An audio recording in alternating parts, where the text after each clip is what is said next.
ಅಖಿಲಾಂಡ ಕೋಟಿ ಬ್ರಹ್ಮಾಂಡ ನಾಯಕ ರಾಜಾದಿರಾಜ ಯೋಗಿರಾಜ ಪರಬ್ರಹ್ಮ ಶ್ರೀ ಸಚ್ಚಿದಾನಂದ ಸದ್ಗುರು ಸಾಯಿನಾಥ್ ಮಹಾರಾಜ್ ಕಿ ಜೈ.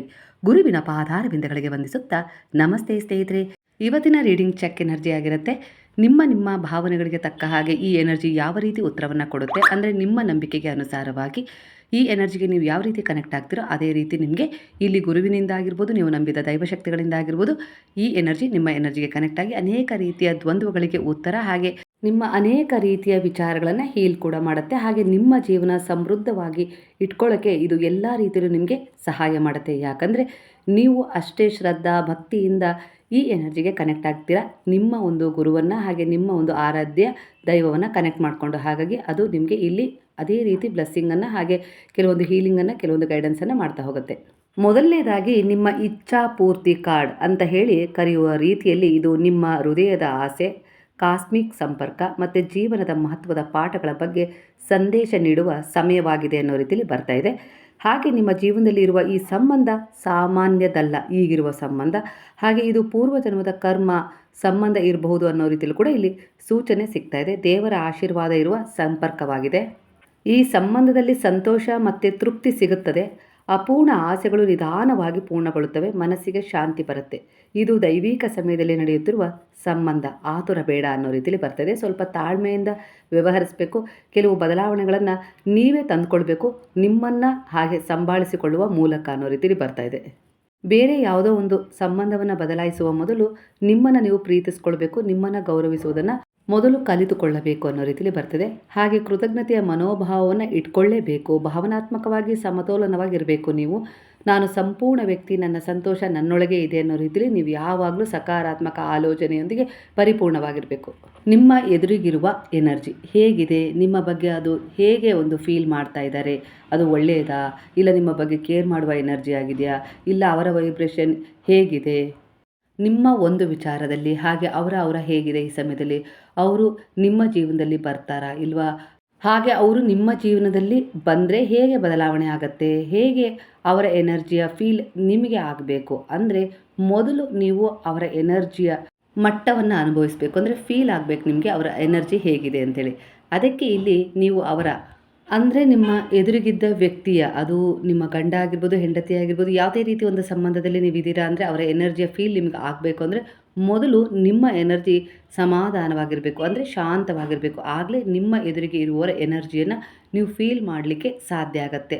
ಅವ್ರ ಬಗ್ಗೆ ನಿಮಗೆ ಯಾವ ಅಭಿಪ್ರಾಯ ಇದೆ ಅಂತೇಳಿ ನೀವು ತಿಳ್ಕೊಳ್ಬೇಕು ಅಂದರೆ ಮೊದಲು ನಿಮ್ಮ ಮನಸ್ಸು, ಅಂದರೆ ನಿಮ್ಮ ಎನರ್ಜಿ ಸಮಾಧಾನವಾಗಿರಬೇಕು, ಶಾಂತವಾಗಿರಬೇಕು. ಎದುರಿಗಿದ್ದವರ ಒಂದು ಎನರ್ಜಿಯನ್ನು ನೀವು ಯಾವ ರೀತಿ ನಿಮ್ಮ ಕಡೆ ಆಕರ್ಷಣೆ ಮಾಡಿಕೊಂಡು ಅವರ ಮನಸ್ಸಲ್ಲಿರುವ ಒಂದು ಕೆಲವೊಂದು ವಿಚಾರಗಳನ್ನು ತಿಳ್ಕೊಳ್ಬೇಕು ಅಂತ ಹೇಳಿ ಈ ಸಮಯದಲ್ಲಿ ನೀವು ಬಯಸ್ತಾ ಇದ್ದೀರಲ್ಲ, ಅದಕ್ಕೆ ಅನುಗುಣವಾಗಿ ಇಲ್ಲಿ ನೀವು ಅವರ ಹಾವ ಭಾವ, ನಡವಳಿಕೆ, ಇಲ್ಲವೇ ಅವರು ಹಾಕೋ ಬಟ್ಟೆ, ಒಡವೆ, ಬಣ್ಣ, ರೂಪ ನೋಡಬಾರ್ದು. ನೀವು ಮೊದಲು ಅವರು ನಿಮ್ಮ ಬಗ್ಗೆ ಏನು ಯೋಚಿಸ್ತಾ ಇದ್ದಾರೆ ಅಂದರೆ ಧೈರ್ಯವಾಗಿ ನೀವು ಅವರ ಕಣ್ಣುಗಳನ್ನು ನೋಡಬೇಕು. ನಿಮ್ಮ ದೇಹದಲ್ಲಿ ಯಾವ ರೀತಿ ವೈಬ್ರೇಷನ್ ಆಗ್ತದೆ, ಆಗ ನಿಮ್ಮ ಮನದಲ್ಲಿ ಯಾವ ವಿಚಾರ ಬರುತ್ತೆ, ನಿಮಗೆ ಅನ್ಕಂಫರ್ಟಬಲ್ ಫೀಲ್ ಆಗುತ್ತಾ ಇಲ್ಲ ಕಂಫರ್ಟಬಲ್ ಫೀಲ್ ಆಗುತ್ತಾ, ಅದರ ಬಗ್ಗೆ ನೀವು ಗಮನ ಹರಿಸ್ಬೇಕು. ಅವರನ್ನು ನೋಡಿದಾಗ ಇಲ್ಲಿ ಇದು ಒಂದು ಜನರಲ್ ರೀಡಿಂಗ್ ಆಗಿರುತ್ತೆ, ಇದು ವೈಯಕ್ತಿಕ ರೀಡಿಂಗ್ ಆಗಿರೋದಿಲ್ಲ. ಹಾಗಾಗಿ ನಿಮ್ಮ ಮಕ್ಕಳ ಮನಸ್ಸಲ್ಲಿ ಏನಿದೆ, ಇಲ್ಲ ನಿಮ್ಮವರ ಮನಸ್ಸಲ್ಲಿ ಏನಿದೆ, ಇಲ್ಲ ಬೇರೆಯವರ ಮನಸ್ಸಲ್ಲಿ ಏನಿದೆ ಅಂಥೇಳಿ ತಿಳಿದುಕೊಳ್ಳುವ ಹಂಬಲ ಈಗ ಕೆಲವರ ಎನರ್ಜಿ ಪ್ರಕಾರ ಇಲ್ಲಿದೆ. ಹಾಗಾಗಿ ನೀವು ಮೊದಲು ಅವರ ಕಣ್ಣುಗಳನ್ನು ನೋಡಬೇಕು, ಅವರ ಒಂದು ವೇಷಭೂಷಣಗಳನ್ನು ನೋಡಬಾರ್ದು. ಆಗ ನಿಮ್ಮ ಮನಸ್ಸಲ್ಲಿ ಯಾವ ರೀತಿ ಅವರನ್ನು ನೋಡ್ತಾ ಇದ್ದಾಗ, ಆ ಕಣ್ಣುಗಳನ್ನು ನೋಡ್ತಾ ಇದ್ದಾಗ ನಿಮ್ಮ ಮನದಲ್ಲಿ ಯಾವ ರೀತಿ ವೈಬ್ರೇಷನ್ ಆಗುತ್ತಲ್ಲ, ನೋವು ಆಗುತ್ತಾ, ಇಲ್ಲ ಒಂದು ರೀತಿಯ ಹಿಂಸೆ ಆಗುತ್ತಾ, ಇಲ್ಲ ಒಂದು ರೀತಿಯ ತ್ರಾಸಾದಂಗೆ ಆಗುತ್ತಾ ನಿಮಗೆ, ಅಂದರೆ ಖಂಡಿತವಾಗಿಯೂ ಆ ವ್ಯಕ್ತಿ ನಿಮ್ಮ ಬಗ್ಗೆ ನಕಾರಾತ್ಮಕವಾಗಿ ಯೋಚಿಸ್ತಾ ಇದ್ದಾರೆ ಅಂಥೇಳಿ ಅರ್ಥ. ಅಂದರೆ ಆ ಎನರ್ಜಿ ನಿಮ್ಮ ಎನರ್ಜಿಗೆ ಕನೆಕ್ಟ್ ಆದ ತಕ್ಷಣ ಅವರ ಒಂದು ಎನರ್ಜಿ ಹೇಗೆ ನಿಮ್ಮ ಬಗ್ಗೆ ಫೀಲ್ ಆಗ್ತಾ ಇದೆ ಅಂತೇಳಿ ನಿಮಗೆ ಅದು ತೋರಿಸುತ್ತೆ. ನಿಮ್ಮ ಒಂದು ಔರ ಪರಿಶುದ್ಧವಾಗಿದೆ, ಹಾಗಾಗಿ ಇದನ್ನು ನೀವು ಗುರುತಿಸಬಲ್ಲರಿ ಈ ಸಮಯದಲ್ಲಿ ಅನ್ನೋ ರೀತಿಲಿ ಕನೆಕ್ಟ್ ಆಗ್ತಾ ಇದೆ. ಆ ಸಮಯದಲ್ಲಿ ತಕ್ಷಣ ನೀವು ಅವರ ಎನರ್ಜಿಯನ್ನು ಕಟ್ ಮಾಡಬೇಕು. ಆ ವ್ಯಕ್ತಿ ಆ ಸಮಯದಲ್ಲಿ ಏನನ್ನು ನಿಮಗೆ ಹೇಳಲಿಕ್ಕೆ ಬರ್ತಾ ಇದ್ದಾರೋ ಆ ವಿಚಾರ ಸತ್ಯವಲ್ಲ, ನಿಮ್ಗೆ ಏನನ್ನು ತೋರಿಸ್ಲಿಕ್ಕೆ ಬರ್ತಾರೋ ಅದು ಕೂಡ ಸತ್ಯವಲ್ಲ. ಅವರು ನಿಮ್ಮೆದುರಿಗೆ ಒಂದು ಹೇಳಿ ನಿಮ್ಮನ್ನು ಒಪ್ಪಿಸ್ತಾ ಇದ್ದಾರೆ, ಹಾಗೆ ಅವರು ಬೇರೆ ಕಡೆ ಬೇರೆದೇ ರೀತಿಯಲ್ಲಿ ವ್ಯವಹರಿಸ್ತಾ ಇದ್ದಾರೆ ಅನ್ನುವ ಸೂಚನೆಯಾಗಿರುತ್ತೆ. ಅಂದರೆ ನಿಮ್ಮ ಹತ್ರ ಕೆಲವು ವಿಚಾರಗಳನ್ನು ಮರೆಮಾಚುತ್ತಾ ಇದ್ದಾರೆ. ಅಂತ ಹೇಳಿ ಇಲ್ಲಿ ಅನ್ನಿಸ್ತದೆ. ಹಾಗಾಗಿ ನಿಮಗೆ ಅವರನ್ನು ಆ ಕಣ್ಣುಗಳನ್ನು ನೋಡಿದಾಗ ನಿಮ್ಗೆ ಆ ರೀತಿ ನೋವು, ಏನೋ ಒಂದು ರೀತಿ ನಿರಾಸೆ, ಕೊರಗು, ಕೊರತೆಗಳು, ನೋವು ಆಗೋದು ಆಗ್ತಾ ಇರುತ್ತೆ. ಹಾಗಾಗಿ ಅಂದರೆ ಇದು ನಿಮ್ಮ ಒಂದು ಮನಸ್ಥಿತಿಯಾಗಿರ್ಬೋದು, ಒಂದು ನಿಮ್ಮೊಳಗಿರುವ ಒಂದು ಆತ್ಮಬಲ ಆಗಿರ್ಬೋದು, ನಿಮಗೆ ಕೆಲವು ಸೂಚನೆಗಳನ್ನು ಕೊಡ್ತಾ ಇದೆ. ಅವರು ನಿಮಗೆ ಸುಳ್ಳು ಹೇಳ್ತಾ ಇದ್ದಾರೆ, ನಿಮ್ಮ ಪರವಾಗಿ ಅವರು ಕೆಲಸ ಮಾಡ್ತಾ ಇಲ್ಲ, ನೀವು ಅವರಿಗೆ ಬೇಕಾಗಿಲ್ಲ, ಅಂದರೆ ನಿಮ್ಮನ್ನು ಉಪಯೋಗಿಸ್ಕೊಳ್ತಾ ಇದ್ದಾರೆ ಅನ್ನೋ ರೀತಿಲಿ ಕೆಲವೊಂದು ಎನರ್ಜಿಗಳು ಈ ರೀತಿ ಕೂಡ ಕನೆಕ್ಟ್ ಆಗ್ತವೆ. ಆಗ ನೀವು ಯಾವ ರೀತಿ ವ್ಯವಹರಿಸಬೇಕು ಅನ್ನೋದನ್ನು ನೀವು ನಿಮ್ಮ ಆತ್ಮ ಬಲದ ಮೂಲಕ ತಾಳ್ಮೆಯಿಂದ ಸಂಯಮದಿಂದ ಅದನ್ನು ಸಂಭಾಳಿಸ್ಬೇಕು. ಆ ಎನರ್ಜಿಯನ್ನು ಹ್ಯಾಂಡಲ್ ಮಾಡಬೇಕು. ಅವರ ಎನರ್ಜಿ ನಿಮ್ಮ ಮೇಲೆ ಹಾವಿ ಮಾಡೋದಕ್ಕಿಂತ ಮೊದಲು ಅವರ ಎನರ್ಜಿನ ನೀವು ಕಟ್ ಮಾಡಬೇಕು ಅನ್ನೋ ರೀತಿಲಿ ಬರ್ತದೆ. ಹಾಗೆ ನೀವು ನಿಮ್ಮ ಎದುರಿಗಿರುವವರ ಎನರ್ಜಿಯನ್ನು ಕಣ್ಣುಗಳಲ್ಲಿ ನೋಡ್ತಾ ಇರುವ ಸಂದರ್ಭದಲ್ಲಿ ನಿಮಗೆ ಏನಾದರೂ ಏನೂ ಆಗ್ತಾ ಇಲ್ಲ, ಫೀಲೇ ಆಗ್ತಾ ಇಲ್ಲ ಯಾವುದೇ ರೀತಿ ಅನ್ನೋದಾದರೆ ಖಂಡಿತವಾಗಿ ನಿಮ್ಮ ಎನರ್ಜಿ ಅವರ ಎನರ್ಜಿ ಸರಿದೋಗ್ತಾ ಇದೆ. ಯಾವುದೇ ಅದರಲ್ಲಿ ಫೀಲ್ ಆಗ್ತಾ ಇಲ್ಲ ಅಂದರೆ ಎನರ್ಜಿ ಅಲ್ಲಿ ನ್ಯೂಟ್ರಲ್ ಆಗಿದೆ ಅಂತೇಳಿ ನೀವು ಅರ್ಥ ಮಾಡ್ಕೊಳ್ಬೇಕಾಗತ್ತೆ. ಬ್ಯಾಲೆನ್ಸ್ ಆಗ್ತಾ ಇದೆ ಅನ್ನೋ ರೀತಿಲಿ ನೀವು ಅರ್ಥ ಮಾಡ್ಕೊಳ್ಬೇಕು. ಅದೇ ನೀವು ಅವರ ಕಣ್ಣುಗಳನ್ನು ನೋಡ್ತಾ ಇರಬೇಕಾದ್ರೆ ನಿಮಗೆ ತುಂಬ ಖುಷಿ ಆಗ್ತಾ ಇದೆ, ಆನಂದ ಆಗ್ತಾ ಇದೆ, ಏನೋ ಒಂದು ರೀತಿಲಿ ಭರವಸೆ ಮೂಡ್ತಾ ಇದೆ, ಆತ್ಮವಿಶ್ವಾಸ ಹೆಚ್ಚಾಗ್ತಾ ಇದೆ ಅನ್ನೋ ರೀತಿಲಿ ನಿಮಗೆ ಫೀಲ್ ಆದರೆ ಖಂಡಿತ ಆ ವ್ಯಕ್ತಿ ನಿಮ್ಮ ಜೀವನಕ್ಕೆ ಒಳ್ಳೆಯದನ್ನೇ ಮಾಡ್ತಾರೆ, ನಿಮಗೆ ಒಳ್ಳೆಯದನ್ನೇ ಬಯಸ್ತಾ ಇದ್ದಾರೆ. ಒಟ್ಟಾರೆಯಾಗಿ ಆ ವ್ಯಕ್ತಿ ನಿಮ್ಮ ಜೀವನದಲ್ಲಿ ಲಕ್ಕಿ ಆಗಿರ್ತಾರೆ. ಹಾಗೆ ನಿಮ್ಮ ಸಮಸ್ಯೆಗೆ ಪರಿಹಾರ ಕೂಡ ಆ ವ್ಯಕ್ತಿಯೇ ಆಗಿರ್ತಾರೆ ಅಂತೇಳಿ ಇಲ್ಲಿ ನಿಮಗೆ ತಿಳಿಯುತ್ತೆ. ಈ 3 ಎನರ್ಜಿಗೆ ನೀವು ಕನೆಕ್ಟ್ ಆಗಬೇಕು. ನೀವು ಜನ್ಮ ಕೊಟ್ಟ ತಕ್ಷಣ ನಿಮ್ಮ ಮಗುವಿನ ಕಣ್ಣುಗಳನ್ನು ನೋಡಿದಾಗ ನಿಮಗೆ ಏನೆಲ್ಲ ಆಯಾಸ ಆಗಿದೆಯೋ ಆಯಾಸ ಎಲ್ಲ ನಿವಾರಣೆ ಆಗುತ್ತೆ. ಅಂದರೆ ತಕ್ಷಣ ನಿಮ್ಗೆ ಅದೆಷ್ಟು ಖುಷಿ ಆಗುತ್ತೆ, ಆನಂದ ಆಗುತ್ತೆ ಅಂದರೆ ಅದು ಯಾರಿಗೂ ಹೇಳೋಕ್ಕೆ ಆಗೋದಿಲ್ಲ. ಆ ರೀತಿ ಆಗುತ್ತಲ್ಲ, ಅದೇ ರೀತಿ ನೀವು ಯಾರದ್ದಾದರೂ ಕಣ್ಣುಗಳನ್ನು ನೋಡಿದಾಗ ನಿಮಗೆ ತುಂಬ ಭಯ ಆಗ್ತಾಯಿದೆ, ಆತಂಕ ಆಗ್ತಾಯಿದೆ, ನೋವು ಆಗ್ತಾಯಿದೆ ಅಂದರೆ ಆ ವ್ಯಕ್ತಿ ನಿಮಗೆ ಸರಿಯಲ್ಲ, ಏನೋ ಒಂದು ಕೆಟ್ಟದನ್ನು ಬಯಸ್ತಾ ಇದ್ದಾರೆ, ಆ ಕೆಟ್ಟದನ್ನೇ ನಿಮಗೆ ಹೇಳ್ತಾ ಇದ್ದಾರೆ, ಮಾಡ್ತಾ ಇದ್ದಾರೆ. ಅಂದರೆ ಅವರು ಹೇಳೋದಕ್ಕೂ ಮಾಡೋದಕ್ಕೂ ಅಜಗಜಾಂತರ ವ್ಯತ್ಯಾಸ ಇದೆ ಅನ್ನೋ ರೀತಿಯಲ್ಲಿ ನೀವು ಫೀಲ್ ಮಾಡಿಕೊಂಡು ನಿಮ್ಮನ್ನು ನೀವು ಸಂಭಾಳಿಸ್ಕೊಳ್ಬೇಕು, ನಿಮ್ಮನ್ನು ನೀವು ರಕ್ಷಣೆ ಮಾಡ್ಕೊಳ್ಬೇಕು. ಅಂದರೆ ಆ ವ್ಯಕ್ತಿ ನಿಮಗೆ ಅನಿವಾರ್ಯ ಇಲ್ಲ ಅಂತಲ್ಲ, ಹಾಗಂತ ನಿಮ್ಮ ಗೌರವ, ನಿಮ್ಮ ಪ್ರೀತಿ, ನಿಮ್ಮ ಮೇಲಿರುವ ಕಾಳಜಿನ ಕಳ್ಕೊಂಡು ಅವರಿಗೆ ಅಧೀನರಾಗೋದು ತಪ್ಪು ಅನ್ನೋ ರೀತಿಯಲ್ಲಿ ಬರ್ತದೆ. ಯಾಕಂದರೆ ಕೆಲವೊಂದು ಸಾರಿ ಆತ್ಮದ ಉದ್ದೇಶ ಅವರನ್ನು ವಿರೋಧಿಸಿದಾಗಲೇ ನಿಮ್ಮ ಆತ್ಮದ ಉದ್ದೇಶ ಏನಿದೆಯೋ ಅದನ್ನು ನೆರವೇರಿಸ್ಕೊಳ್ಳೋಕ್ಕೆ ಸಾಧ್ಯ ಆಗುತ್ತೆ ಅನ್ನೋ ರೀತಿಯಲ್ಲಿ ಕೂಡ ಇಲ್ಲಿ ಕೆಲವೊಂದು ಎನರ್ಜಿ ಕನೆಕ್ಟ್ ಆಗ್ತದೆ. ಹಾಗಾಗಿ ಕೆಲವರು ಅನಿವಾರ್ಯವಾಗಿ ನಿಮ್ಮ ಜೀವನದಿಂದ ದೂರ ಆಗೋದು, ಇಲ್ಲ ತುಂಬ ಪ್ರೀತಿ ಮಾಡೋರು ಇದ್ದಕ್ಕಿದ್ದ ಹಾಗೆ ನಿಮಗೆ ಬದಲಾದ ರೀತಿಯಲ್ಲಿ ಕಾಣಿಸೋದು, ಇಲ್ಲ ಅವ್ರು ನಿಮಗೆ ನೋವು ಕೊಡ್ತಾ ಇದ್ದಾರೆ ಅನ್ನೋ ರೀತಿಯಲ್ಲಿ ಅನಿಸೋದು. ಯಾಕೆ ಅಂದರೆ ನಿಮ್ಮ ಆತ್ಮದ ಉದ್ದೇಶ ಬೇರೊಂದು ಸಾಧನೆಯನ್ನು, ಬೇರೊಂದು ತಿರುವನ್ನು ಪಡ್ಕೊಳ್ಳೋಕ್ಕೆ ಆ ಹಂತದಲ್ಲಿ ತೀರ್ಮಾನ ಮಾಡಿರುತ್ತೆ. ಯಾಕಂದರೆ ಅದರ ಉದ್ದೇಶವೇ ಬೇರೆ ಇರುತ್ತೆ. ಆ ಸಮಯದಲ್ಲಿ ಅವರ ಒಂದು ಕರ್ಮದ ಒಂದು ಎನರ್ಜಿ ಎಷ್ಟಿರುತ್ತೆ ಅಷ್ಟರ ಮಟ್ಟಿಗೆ ಅಷ್ಟೇ ಅವರು ನಿಮ್ಮ ಹತ್ರ ಕಾರ್ಯನಿರ್ವಹಿಸ್ತಾರೆ. ಅದರ ನಂತರ ಅವರ ಒಂದು ನಿಜವಾದ ಗುಣ ಏನಿರುತ್ತಲ್ಲ ಅದು ಹೊರಗೆ ಬರ್ತಾ ಇರುತ್ತೆ. ಹಾಗಾಗಿ ನೀವು ಕೆಲವೊಂದು ಸಮಯದಲ್ಲಿ ಅಂದ್ಕೊಳ್ತೀರಾ, ಅವ್ರು ಎಷ್ಟು ನನ್ನನ್ನು ಮೊದಲು ಪ್ರೀತಿಸ್ತಾ ಇದ್ರು, ಎಷ್ಟು ನಾನು ಬಿಟ್ಟು ಇರ್ತಿರ್ಲಿಲ್ಲ, ಈಗ ನೋಡಿದ್ರೆ ನಾನು ಬೇಕೋ ಬೇಡೋ ಅನ್ನೋ ರೀತಿಯಲ್ಲಿ ವರ್ತಿಸ್ತಾ ಇದ್ದಾರೆ ಅಂತ ಹೇಳಿ ನೀವು ಫೀಲ್ ಮಾಡ್ತಿದ್ದಲ್ಲ, ಈ ಸಮಯದಲ್ಲಿ ನಿಮ್ಮನ್ನು ನೀವು ಗಟ್ಟಿಯಾಗಿಡುವ ಸಮಯ. ಯಾವುದಕ್ಕೂ ಹೆದರಬಾರ್ದು. ನಿಮ್ಮ ಕಾಳಜಿ, ನಿಮ್ಮ ಮೇಲೆ ಗೌರವ, ನಿಮ್ಮ ಮೇಲೆ ಪ್ರೀತಿ ನಿಮ್ಗೆ ಇರಲೇಬೇಕು. ಸೆಲ್ಫ್ ಕಾನ್ಫಿಡೆಂಟನ್ನು ನೀವು ಕಳ್ಕೊಳ್ಳೇಬಾರ್ದು. ಈ ಸಮಯದಲ್ಲಿ ಎಲ್ಲರಿಗೂ ಅವರವರದ್ದೇ ರೀತಿಯಲ್ಲಿ ಒಂದು ಕರ್ಮಗಳ ಪಟ್ಟಿಯಲ್ಲೇ ಜೀವನ ಸಾಗ್ತಾ ಇರುತ್ತೆ. ಅಂದರೆ ನಿಮ್ಮನ್ನು ನೀವು ಕಳ್ಕೊಳ್ಬಾರ್ದು, ದುರ್ಬಲತೆಗೆ ಜಾರಿಸಬಾರ್ದು. ನೀವು ಕೂಡ ಇಲ್ಲಿ ಗೆಲ್ಲಬೇಕು. ಹಾಗಂತ ಇನ್ನೊಬ್ಬರನ್ನ ತುಳಿದು, ಇಲ್ಲ ಇನ್ನೊಬ್ಬರಿಗೆ ನೋವು ಕೊಟ್ಟು ಅನ್ನೋದಲ್ಲ. ಯಾಕಂದರೆ ಈಗ ನಿಮಗೇನು ನೋವು ಸಿಕ್ಕಿದೆಯಲ್ಲ ಅದು ಹಿಂದೆ ಅದಕ್ಕೊಂದು ಕಾರಣ ಇತ್ತು. ಹಾಗಾಗಿ ಆ ನೋವು ನಿಮಗೆ ಸಿಕ್ಕಿದೆ. ಅದನ್ನು ಅರ್ಥ ಮಾಡಿಕೊಂಡು ನಿಮಗೆ ಏನು ನೋವು ಸಿಕ್ಕಿದೆಯೋ ಅದನ್ನು ಸಂಭಾಳಿಸ್ಬೇಕು. ಹಾಗೆ ಆ ಎನರ್ಜಿನ ಕಟ್ ಮಾಡಿಕೊಂಡು ನೀವು ಅದರಿಂದ ಹೇಗೆ ಹೊರಗೆ ಬರಬೇಕು ಅನ್ನೋದನ್ನು ತಿಳ್ಕೊಂಡ್ರೆ, ಅಂದರೆ ಸ್ವಲ್ಪ ಇದು ಕಷ್ಟ ಆಗುತ್ತೆ ಈ ದೃಷ್ಟಿಕೋನದಲ್ಲಿ ಯೋಚನೆ ಮಾಡೋದು, ಆದರೂ ಕೂಡ ನೀವು ಯೋಚಿಸಲೇಬೇಕು. ಇಲ್ಲ ಅಂದರೆ ತುಂಬಾ ಕಷ್ಟ ಆಗುತ್ತೆ ನಿಮ್ಮ ಜೀವನ. ಅದೇ ದುರ್ಬಲತೆ, ಅದೇ ಅನಿವಾರ್ಯಕ್ಕೆ ನೀವು ಅಂಟ್ಕೊಂಡೇ ಬದುಕಬೇಕಾಗತ್ತೆ. ನಿಮ್ಮ ಆತ್ಮದ ಉದ್ದೇಶವನ್ನು ನೀವು ಮರೆತು ಬಿಡಬೇಕಾಗತ್ತೆ. ಯಾವಾಗ ಒಬ್ಬ ವ್ಯಕ್ತಿ ತುಂಬ ಸಮಸ್ಯೆ ಮಾಡ್ತಾ ಇದ್ದಾನೆ, ತುಂಬ ನೋವು ಕೊಡ್ತಾ ಇದ್ದಾರೆ ಅಂತ ಅಂದಾಗ ನೀವು ಅದನ್ನು ಎದುರಿಸಲಿಲ್ಲ ಅಂದರೆ ಅದು ಅನಿವಾರ್ಯತೆ ನಿಮಗೆ.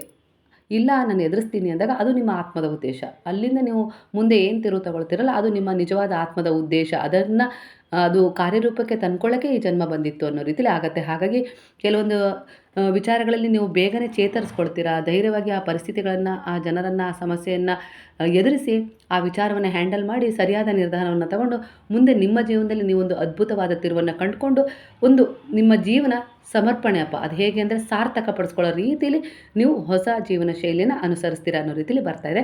ಹಾಗೆ ಬಾಬಾರವರ ಉದಿ ಹಾಗೆ ಸೇವನೆ ಏನು ಧಾರಣೆ ಮಾಡ್ತಾ ಇದ್ದೀರಲ್ಲ ಅದು ಕೂಡ ಇಲ್ಲಿ ನಿಮಗೆ ಯಾವ ರೀತಿ ಸಹಾಯ ಮಾಡ್ತಾ ಇದೆ ಅಂದರೆ ನಿಮ್ಮನ್ನು ಮಾನಸಿಕವಾಗಿ ಹಾಗೆ ದೈಹಿಕವಾಗಿ ಸದೃಢವಾಗಿಡಲಿಕ್ಕೆ ಸಹಾಯ ಮಾಡ್ತಿದೆ. ನಿಮ್ಮನ್ನು ಎಲ್ಲ ರೀತಿಯಲ್ಲೂ ಹೀಲ್ ಮಾಡ್ತಿದೆ. ನೀವು ಕೆಲವೊಂದು ತಪ್ಪು ತೀರ್ಮಾನಗಳನ್ನು ಬಿಟ್ಟು ಕೆಲವು ಭಯ, ಆತಂಕಗಳನ್ನು ನಿವಾರಣೆ ಮಾಡಿಕೊಂಡು ಹೊಸ ತಿರುವಿನತ್ತ ಸಾಗಲಿಕ್ಕೆ ನಿಮಗೆ ದಾರಿ ತೋರಿಸ್ತಾ ಇದ್ದಾರೆ. ಗುರುವೇ ಸ್ವಯಂ ಅವರ ಕೈಯಿಂದ ಆ ಒಂದು ವಿಭೂತಿಯನ್ನು, ಆ ಒಂದು ಉದಿಯನ್ನು ನಿಮಗೆ ನೀಡ್ತಾ ಇದ್ದಾರೆ. ಆ ರೀತಿ ನಿಮಗೆ ಒಂದು ಗೋಚರಿಸಿದೆ, ಇಲ್ಲ ಆ ಉದಿ ನಿಮ್ಮ ಕೈ ತಲುಪಿದೆ, ಇಲ್ಲ ಅದು ಕನಸಲ್ಲಿ ಆ ರೀತಿ ಅವರ ಹಚ್ಚಿದ ರೀತಿಯಲ್ಲಿ ಅನುಭವ, ಕೊಟ್ಟ ರೀತಿಯಲ್ಲಿ ಅನುಭವ ಆಗ್ತದೆ, ಇಲ್ಲ ನೀವು ಬಯಸೇ ಇರಲಿಲ್ಲ ಯಾರೋ ಬಂದು ನಿಮಗೆ ಉದಿ ಪ್ರಸಾದವನ್ನು ಕೊಡ್ತಾ ಇದ್ದಾರೆ ಅಂದರೆ ಇದು ಬಾಬಾರವರು ನೇರವಾಗಿ ನಿಮಗೆ ಕಮ್ಯುನಿಕೇಟ್ ಆಗ್ತಾ ಇದ್ದಾರೆ. ನಾನು ನಿನ್ನ ಜೊತೆಗಿದ್ದೀನಿ, ಭರವಸೆ ಕಳ್ಕೊಳ್ಬೇಡ, ನಿನ್ನ ಜೀವನದಲ್ಲಿರುವ ಎಲ್ಲ ರೀತಿಯ ಒಂದು ಕಾರ್ಮಿಕ್ ಬ್ಲಾಕೇಜ್ಗಳನ್ನು ರಿಮೂವ್ ಮಾಡೋದ್ರ ಜೊತೆಗೆ ನಿನ್ನನ್ನು ಒಂದು ಒಳ್ಳೆಯ ಕರ್ಮದ ಕಡೆ ಕರ್ಕೊಂಡು ಹೋಗ್ತೀನಿ, ನಿನ್ನನ್ನು ನಾನು ರಕ್ಷಿಸ್ತೀನಿ ಅನ್ನೋ ರೀತಿಯಲ್ಲಿ ಇಲ್ಲಿ ಬಲವಾಗಿ ಒಂದು ಸಂದೇಶವನ್ನು ನಿಮಗೆ ಈ ಸಮಯದಲ್ಲಿ ಕೊಡ್ತಾ ಇದ್ದಾರೆ. ಅದಕ್ಕೋಸ್ಕರ ಕೆಲವೊಂದು ಸಾರಿ ಅವರು ಕನಸುಗಳ ಮೂಲಕ ನಿಮಗೆ ಈ ರೀತಿಯಾಗಿ ಕಮ್ಯುನಿಕೇಟ್ ಆಗ್ತಾರೆ, ಕಾಣಿಸ್ಕೊಳ್ಳೋದು, ಆಶೀರ್ವಾದ ಮಾಡೋ ರೀತಿಲಾಗಿರ್ಬೋದು, ಇನ್ಯಾವುದ್ಯಾವುದೋ ರೀತಿಯಲ್ಲಿ ಅವರು ನಿಮಗೆ ಸೂಚನೆ ಕೊಡ್ತಾರೆ. ನೀವು ಆ ಸೂಚನೆ ಅರ್ಥ ಆಗದಿದ್ದಾಗ ಅವರ ಪಾದಗಳಲ್ಲಿ ಅವುಗಳನ್ನು ಸಮರ್ಪಣೆ ಮಾಡಿ. ಕೆಲವೊಂದು ಸಾರಿ ನಿಮಗೆ ಆ ಕನಸು ಬಿದ್ದಾಗ ತುಂಬ ಸಂತೋಷ ಆಗ್ತಾಯಿದೆ, ಒಂಥರ ಒತ್ತಡ ಮುಕ್ತರಾಗಿ ಇದ್ದೀರಾ, ಬೆಳಗ್ಗೆ ಎದ್ದು ಒಂದು ಪ್ರಫುಲ್ಲವಾಗಿ ಓಡಾಡ್ತಾ ಇದ್ದೀರಾ, ಎದ್ದ ತಕ್ಷಣ ಒಂಥರ ಶಾಂತಿ, ಸಂತೋಷ, ಈ ರೀತಿಯಾಗಿ ದೇಹ ಮನಸ್ಸು ಹಗುರವಾಗಿ ಅನುಭವ ಆಗ್ತಾ ಇದೆ ಅಂದರೆ ಖಂಡಿತವಾಗಿಯೂ ಮುಂದೆ ನಿಮಗೆ ನೀವೇನು ಅಂದ್ಕೊಂಡಿದ್ದೀರಲ್ಲ ಆ ಎಲ್ಲ ಕೆಲಸ ಕಾರ್ಯಗಳಲ್ಲೂ ಜಯ ಆಗುತ್ತೆ ಅಂತೇಳಿ.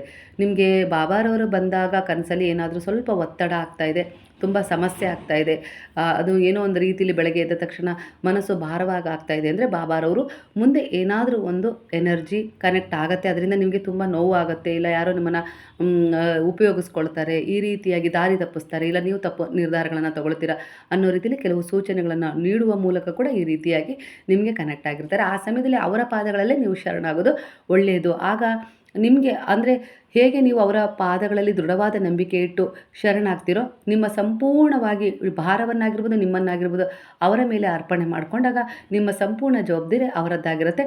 ಆ ಕರ್ಮವನ್ನು, ಆ ಮುಂದೆ ಬರುವ ಒಂದು ಗಂಡಾಂತರ ಆಗಿರ್ಬೋದು, ಸಮಸ್ಯೆಯನ್ನಾಗಿರ್ಬೋದು, ಆ ದೋಷಗಳನ್ನಾಗಿರ್ಬೋದು ಕಳ್ಕೊಳ್ಳೋಕ್ಕೆ ಅವರೇ ಸ್ವಯಂ ದಾರಿಯನ್ನು ತೋರಿಸ್ತಾರೆ. ಹಾಗೆ ಆ ರೀತಿ ನಿಮ್ಮಿಂದ ಕೆಲವು ಕಾರ್ಯಗಳನ್ನು ಮಾಡಿಸ್ತಾರೆ. ಅದರಿಂದ ನೀವು ಆ ದೋಷ, ಆ ಸಮಸ್ಯೆ, ಆ ಗಂಡಾಂತರದಿಂದ ಹೊರಗೆ ಬರಲಿಕ್ಕೆ ಗುರು ಎಲ್ಲ ರೀತಿಯಲ್ಲೂ ಸಹಾಯ ಮಾಡ್ತಾ ಇದ್ದಾರೆ ಅನ್ನೋ ರೀತಿಯಲ್ಲಿ ಇಲ್ಲಿ ಎನರ್ಜಿ ಕನೆಕ್ಟ್ ಆಗ್ತಾ ಇದೆ. ಹಾಗೆ ಅವರು ಕನಸಿನ ಮೂಲಕ ನಿಮಗೆ ಕಮ್ಯುನಿಕೇಟ್ ಆಗಿದ್ದಾರೆ ಅಂದರೆ ನಿಮ್ಮ ಮನದ ಆಸೆ ನಿಧಾನವಾಗಿ ಆದರೂ ಪರವಾಗಿಲ್ಲ ನಿಜವಾಗತ್ತೆ, ಅದಕ್ಕೆ ಗುರುವೇ ಸಾಕ್ಷಿಯಾಗಿದ್ದಾರೆ ಅನ್ನೋ ರೀತಿಯಲ್ಲಿ ಕೂಡ ಸೂಚನೆ ಸಿಗುತ್ತೆ. ಇದರಿಂದ ನಿಮಗೆ ನಿಮ್ಮ ಪ್ರಾರ್ಥನೆಗಳಿಗೆ ಉತ್ತರ ಕೂಡ ಸಿಗುತ್ತೆ. ಹಾಗೆ ಸಂಬಂಧದಲ್ಲಿ ಒಂದು ಸ್ಪಷ್ಟತೆ, ಕೆಲವು ನಿರ್ಧಾರಗಳನ್ನು ತಗೊಳ್ಳೋಕ್ಕೆ ಸಾಧ್ಯ ಕೂಡ ಆಗ್ತಾ ಇದೆ. ಮದುವೆ ಅಥವಾ ಗಂಭೀರ ಬದ್ಧತೆ ಸಾಧ್ಯ ಇದೆ ಅನ್ನೋ ರೀತಿಯಲ್ಲಿ, ಅಂದರೆ ನೀವು ಸಂತಾನದ ವಿಚಾರದಲ್ಲಿ, ಕೆಲಸದ ವಿಚಾರದಲ್ಲಿ, ಮದುವೆ ವಿಚಾರದಲ್ಲಿ ಏನು ಅವರಲ್ಲಿ ಒಂದು ಪ್ರಾರ್ಥನೆಯನ್ನು ಸಲ್ಲಿಸಿದಿರಲ್ಲ, ಅದಕ್ಕೆ ಗಂಭೀರವಾದ ಒಂದು ಬದ್ಧತೆ ಸಾಧ್ಯ ಆಗುತ್ತೆ ಅನ್ನೋದ್ರಲ್ಲಿ ಕೂಡ ಇಲ್ಲಿ ಎನರ್ಜಿ ಕನೆಕ್ಟ್ ಆಗ್ತದೆ. ಪ್ರತಿಯೊಂದು ವಿಚಾರದಲ್ಲೂ ನೀವೇ ಎಲ್ಲ ಸರಿಪಡಿಸ್ಕೊಳ್ತೀನಿ ಅನ್ನೋದು ಸುಳ್ಳು. ಇಲ್ಲಿ ನಾಳೆ ಏನಾಗುತ್ತೆ, ಇವತ್ತು ನಿಮ್ಮ ಜೀವನ ತುಂಬ ಚೆನ್ನಾಗಿದೆ, ನಿಮ್ಮ ಗಂಡ ತುಂಬ ಚೆನ್ನಾಗಿ ನೋಡ್ಕೊಳ್ತಾ ಇದ್ದಾರೆ, ಮಕ್ಕಳಿದ್ದಾರೆ, ಎಲ್ಲ ಸೌಲಭ್ಯ ಇದೆ, ಆದರೆ ಮರುದಿನ ಏನಾಗುತ್ತೆ ಅನ್ನೋದು ನಿಮಗೆ ಗೊತ್ತಿರೋದಿಲ್ಲ. ಅದು ಕರ್ಮ ನಿರ್ಧಾರ ಮಾಡುತ್ತೆ. ಹಾಗಾಗಿ ಈ ಕ್ಷಣವನ್ನೇ ನೀವು ಗುರುವಿನ ಪಾದಗಳಲ್ಲಿ ಶರಣಾಗಿಸಿ ನೀವು ಮುಂದೆ ಹೋದಾಗ ಅಲ್ಲಿ ನಿಮಗೆ ಏನೇ ಅಡೆತಡೆ ಬಂದರೂ ಅದರ ಸಂಪೂರ್ಣ ಜವಾಬ್ದಾರಿ ಅವರದ್ದಾಗಿರುತ್ತೆ. ಹಾಗಾಗಿ ನನ್ನದು ಅನ್ನೋದಕ್ಕಿಂತ ನೀವೇ ನಿಮ್ಮದೇ ಎಲ್ಲದು ಅನ್ನೋ ರೀತಿಯಲ್ಲಿ ನೀವು ಬದುಕಿದರೆ ನಿಮ್ಮ ಜೀವನ ಅತ್ಯಂತ ಸುರಕ್ಷಿತವಾಗಿರುತ್ತೆ. ಹಾಗೆ ನಿಮ್ಮ ಭವಿಷ್ಯ ಕೂಡ ಸುಂದರವಾಗಿ ಅವರೇ ರೂಪಿಸ್ಕೊಡ್ತಾರೆ ಅನ್ನೋದು ಇಲ್ಲಿ ಬರ್ತಾ ಇದೆ ಎನರ್ಜಿ. ಹಾಗಾಗಿ ಇಲ್ಲಿ ನಾನೇ ಎಲ್ಲ ಮಾಡ್ಕೊಳ್ತೀನಿ, ನನ್ನಿಂದನೇ ಎಲ್ಲ ಸಾಧ್ಯ ಆಗಿದ್ದು ಅನ್ನೋ ಭಾವ ಏನಾದರೂ ಇದ್ದರೆ ಅದನ್ನು ಬಿಟ್ಬಿಡಿ ಅನ್ನೋ ರೀತಿಯಲ್ಲಿ ಬರ್ತಾ ಇದೆ. ಹಾಗೆ ನಂಬಿಕೆ ಇಡಿ, ನೀವು ನಂಬಿದ ದೇವರ ಬಗ್ಗೆ ಆಗಿರ್ಬೋದು, ನಿಮ್ಮ ಪೂರ್ವಜರ ಬಗ್ಗೆ ಆಗಿರ್ಬೋದು, ಹಾಗೆ ಗುರುವಿನ ಬಗ್ಗೆ ಆಗಿರ್ಬೋದು, ಖಂಡಿತವಾಗಿಯೂ ಅವರು ನಿಮ್ಮ ಪರವಾಗಿ ಕೆಲಸ ಈ ಸಮಯದಲ್ಲಿ ಮಾಡ್ತಾ ಇದ್ದಾರೆ. ನಿಮ್ಮ ಯಾವುದೇ ರೀತಿಯ ಒಂದು ಪ್ರಾರ್ಥನೆ ಆಗಿರ್ಬೋದು, ದಯೆ, ಕರುಣೆ, ಪ್ರೇಮ, ಸೇವೆಯಿಂದ ನೀವು ಏನು ಮಾಡಿದಿರೋ ಅದು ಯಾವುದೂ ಕೂಡ ವ್ಯರ್ಥ ಆಗಿಲ್ಲ. ಅದು ತಮ್ಮ ಕೆಲಸ ನಿಶ್ಶಬ್ದವಾಗಿ, ಮೌನವಾಗಿ, ಕಾಣದಾಗಿ ಮಾಡಲಿಕ್ಕೆ ಶುರು ಮಾಡಿದೆ ನಿಮ್ಮ ಪರವಾಗಿ ಅನ್ನೋ ರೀತಿಯಲ್ಲಿ ಬರ್ತಾ ಇದೆ. ಸಾಯಿ ಸಚ್ಚರಿತ್ರೆಯ ಪಾರಾಯಣವನ್ನು ಮಾಡಿದಿರ, ಅದರಿಂದ ತುಂಬ ಒಳ್ಳೆಯದಾಗಿದೆ. ಕೆಲವರಿಗೆ ಓದಲಿಕ್ಕೆ ಆಗಲಿಲ್ಲ ಅಂದರೂ ಕೂಡ ಅದನ್ನು ನೀವು ಎದೆಗೆ ಅಪ್ಪಿಕೊಂಡು ಮಲಗೋದಾಗಿರ್ಬೋದು, ಇಲ್ಲ ನಿಮ್ಮ ದುಃಖ ಕಷ್ಟಗಳನ್ನು ಹೇಳ್ಕೊಳ್ಳೋದಾಗಿರ್ಬೋದು ಮಾಡಿದ್ದೀರಾ.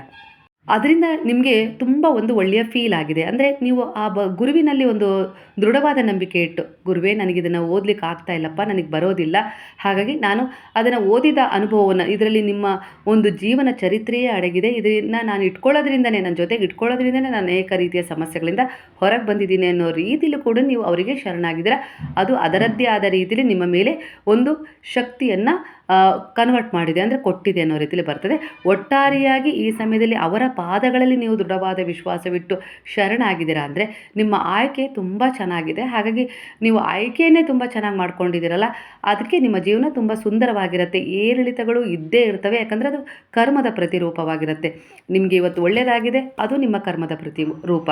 ಯಾರೋ ನಿಮಗೆ ನೋವು ಕೊಡ್ತಾ ಇದ್ದಾರೆ, ನಿಂದಿಸ್ತಾ ಇದ್ದಾರೆ, ಅವಮಾನಿಸ್ತಾ ಇದ್ದಾರೆ, ಇಲ್ಲ ಯಾರೋ ನಿಮ್ಮನ್ನು ಬಿಟ್ಟು ಹೋದರು, ಇಲ್ಲ ಅಂದರೆ ನಿಮ್ಮ ಜೀವನದಲ್ಲಿ ಅನಗತ್ಯವಾಗಿ ಪ್ರವೇಶ ಮಾಡಿ ನಿಮಗೆ ನೋವು ಕೊಟ್ಟಿದ್ದಾರೆ ಅಂದರೆ ಅದು ನಿಮ್ಮ ಕರ್ಮದ ಪ್ರತಿರೂಪ ಅನ್ನೋ ರೀತಿಯಲ್ಲಿ ಕಾಣಿಸ್ತದೆ. ಹಾಗಾಗಿ ಜೀವನ ಕಲಿಸುವ ಪಾಠ ಇಲ್ಲಿ ಏರಿಳಿತಗಳ ಪಾಠವನ್ನೇ ಕಳಿಸ್ತಾ ಇದೆ. ಕೆಲವೊಂದು ಸಾರಿ ಆಸೆಗಳನ್ನು ಈಡೇರಿಸಿದರೆ ಕೆಲವೊಂದು ಸಾರಿ ಆಸೆಗಳನ್ನು ಕಿತ್ಕೊಳ್ಳುತ್ತೆ. ಕೆಲವೊಂದು ಸಾರಿ ಇದೇ ರೀತಿ ನಿಮ್ಮ ಜೀವನದಲ್ಲಿ ಏರಿಳಿತಗಳನ್ನು ನೀವು ಸಮಯದಲ್ಲಿ ಕಾಣ್ತಾ ಇದ್ದೀರಿ ಅಂದರೆ ಅದಕ್ಕೆ ಕಾರಣ ನಿಮ್ಮ ಕರ್ಮ, ನಿಮ್ಮದೇ ಆದ ಕರ್ಮ. ಇಲ್ಲಿ ಭಗವಂತನ ಹಸ್ತಕ್ಷೇಪ ಯಾವುದೇ ರೀತಿ ಇಲ್ಲ ಅನ್ನೋ ರೀತಿಯಲ್ಲಿ ಬರ್ತಾ ಇದೆ. ಅಂದರೆ ಕಾರ್ಮಿಕ್ ರಿಲೇಷನ್ಶಿಪ್ ಅಂದರೆ ಅದು ನಿಮ್ಮ ಗಂಡ ಹೆಂಡತಿಯ ಸಂಬಂಧದಲ್ಲಾಗಿರ್ಬೋದು, ಇಲ್ಲ ನಿಮ್ಮ ಸಂಬಂಧದಲ್ಲಿ ಯಾರೋ ಮೂರನೇ ವ್ಯಕ್ತಿ ಬಂದದ್ದಾಗಿರ್ಬೋದು. ಅದು ನಿಮಗೆ ನೋವು ಕೊಡಬೇಕು ಅನ್ನುವ ಉದ್ದೇಶದಿಂದನೇ ಬಂದಿದೆ. ಅದರಿಂದ ನಿಮಗೆ ನೋವು ಆಗ್ತಾ ಇದೆ ಅಂದರೆ ಖಂಡಿತ ಅದು ನಿಮ್ಮ ಹಿಂದಿನ ಜನ್ಮದ ಒಂದು ಕರ್ಮ ಆಗಿತ್ತು. ಅದನ್ನು ಪೂರ್ಣಗೊಳಿಸ್ಕೊಳ್ಳೋಕ್ಕೆ ಈ ರೀತಿಯಾಗಿ ಬಂದಿದೆ ಅಂತೇಳಿ ಕಾಣಿಸ್ತಾ ಇದೆ. ಇದರಿಂದ ಅನೇಕ ರೀತಿಯ ತಿರುವುಗಳು ನಿಮ್ಮ ಜೀವನದಲ್ಲಿ ಉಂಟಾಗ್ಬೋದು. ನಿಮ್ಮನ್ನು ನೀವು ಕುಗ್ಗಿಸ್ಕೊಳ್ಬೋದು, ಇಲ್ಲಾಂದರೆ ಧೈರ್ಯವಾಗಿ ಆ ಪರಿಸ್ಥಿತಿಗಳನ್ನು ನೀವು ಎದುರಿಸಬೇಕು, ನಿಮ್ಮ ಆತ್ಮದ ಉದ್ದೇಶವನ್ನು ನೀವು ಈಡೇರಿಸ್ಕೊಳ್ಬೇಕು, ಆ ಕರ್ಮವನ್ನು ಕಳ್ಕೊಳ್ಬೇಕು ಅನ್ನೋದಕ್ಕೂ ಕೂಡ ಈ ರೀತಿಯ ಒಂದು ಎನರ್ಜಿ ನಿಮಗೆ ಕನೆಕ್ಟ್ ಆಗಿರುತ್ತೆ.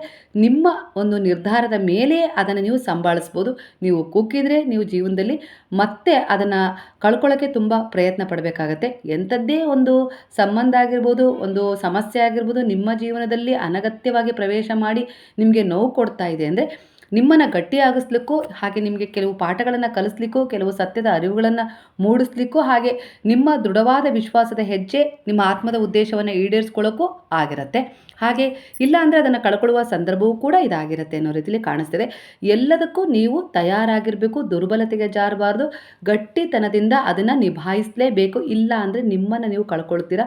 ನಿಮ್ಮ ಮೇಲೆ ನೀವು ಯಾವಾಗ ಗೌರವ, ಕಾಳಜಿ, ಒಂದು ಆತ್ಮವಿಶ್ವಾಸ ಇಟ್ಕೊಳ್ಳೋದಿಲ್ಲೋ ಅವರಿಗೆ ಅದಕ್ಕೆ ಒಂದು ದಾರಿ ಮಾಡಿಕೊಟ್ಟಾಗ ಹಾಗಾಗತ್ತೆ. ಅವರು ಆ ಒಂದು ವಿಚಾರದಲ್ಲಿ ಮುಂದುವರಿತಾರೆ, ಆದರೆ ನೀವು ಮಾತ್ರ ಕುಗ್ತಾ ಹೋಗ್ತೀರಾ. ಹಾಗಾಗಿ ನಿಮ್ಮನ್ನು ನೀವು ಇಲ್ಲಿ ಹ್ಯಾಂಡಲ್ ಮಾಡಲೇಬೇಕು, ಸಂಭಾಳಿಸ್ಕೊಳ್ಳೇಬೇಕು ಅನ್ನೋ ರೀತಿಯಲ್ಲಿ ಬರ್ತಾ ಇದೆ. ಧೈರ್ಯವಾಗಿ ಇದನ್ನು ನೀವು ಎದುರಿಸಲೇಬೇಕು. ಇಲ್ಲಿ ನೀವು ಭಗವಂತನನ್ನಾಗಿರ್ಬೋದು, ಗುರುವನ್ನಾಗಿರ್ಬೋದು, ಯಾಕೆ ನನ್ನ ಜೀವನದಲ್ಲಿ ಹೀಗಾಯಿತು ಅಂತ ಹೇಳಿ ಕೇಳೋದು ತಪ್ಪಂತ ಅಲ್ಲ. ಆದರೆ ಅವರ ಹಸ್ತಕ್ಷೇಪ ಯಾವುದೇ ರೀತಿ ನಿಮಗೆ ನೋವು ಕೊಡಬೇಕು ಅನ್ನೋದಾಗಿರೋದಿಲ್ಲ. ಇದರಲ್ಲಿ ಈ ವಿಚಾರದಲ್ಲಿ ನಿಮ್ಗೆ ಯಾವುದೋ ಒಂದು ವಿಚಾರ ನಿಮ್ಮ ಜೀವನದಲ್ಲಿ ಮಧ್ಯೆ ಬಂದಿರೋ ವಿಚಾರ ಆಗಿರ್ಬೋದು, ಇಲ್ಲ ನೀವೇ ಯಾರದ್ದೋ ಜೀವನದಲ್ಲಿ ಮಧ್ಯೆ ಪ್ರವೇಶ ಮಾಡಿದ್ದಾಗಿರ್ಬೋದು, ಇದು ಭಗವಂತನ ಇಚ್ಛೆ ಆಗಿರೋದಿಲ್ಲ. ಅವರು ನಿಮ್ಮ ಜೀವನದಲ್ಲಿ ಈ ವಿಚಾರದಲ್ಲಿ ಹಸ್ತಕ್ಷೇಪ ಮಾಡಿರೋದಿಲ್ಲ. ಇದು ನಿಮ್ಮದೇ ಆಯ್ಕೆ ಆಗಿರುತ್ತೆ. ಹಾಗಾಗಿ ಇದಕ್ಕೆ ಅದರದ್ದೇ ಆದ ಒಂದು ಕರ್ಮ ರೂಪುಗೊಂಡಿರುತ್ತೆ.